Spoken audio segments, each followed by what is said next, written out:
开这个新能源的出租车，有多长时间了？我开了3个月吧，这个车太不便利了。还要继续开吗？不开了。所以说现在就是充电桩的这个布局啊。Regardez les stations de recharge, vous pouvez en trouver 40 à 50 dans certains endroits, mais vous ne pouvez qu'en trouver 1 ou 2 ailleurs. C'est difficile d'en trouver au bord de la route.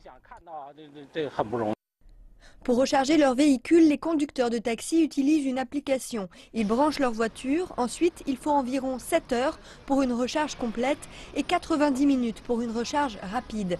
C'est pour ça que les chauffeurs de taxi font la recharge complète la nuit, chez eux, et s'il manque de courant pendant la journée, ils peuvent faire une recharge rapide. Si vous prenez un passager à l'aéroport et que la voiture n'a pas assez de batterie, vous devez lui expliquer la situation. Vous devez dire c'est un taxi électrique, les batteries ne sont pas assez puissantes pour le moment. Autrement dit, pour l'heure, le kilométrage, le nombre de kilomètres que peut faire un véhicule complètement chargé, est bien moins grand que celui d'une voiture à carburant classique, pétrole ou essence. Pour l'améliorer, il faut développer la technologie des batteries, un domaine dans lequel les constructeurs automobiles devraient faire de sérieux progrès d'ici à 2030. Mais en attendant, si les batteries lâchent, il existe une autre solution. C'est bon, c'est bien plus pratique que de recharger.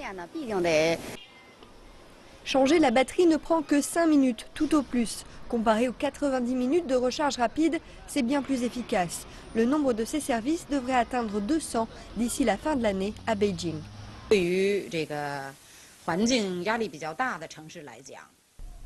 Pour les villes qui font face à une grande pression environnementale, la tendance des véhicules à énergie verte, y compris les taxis, est inévitable.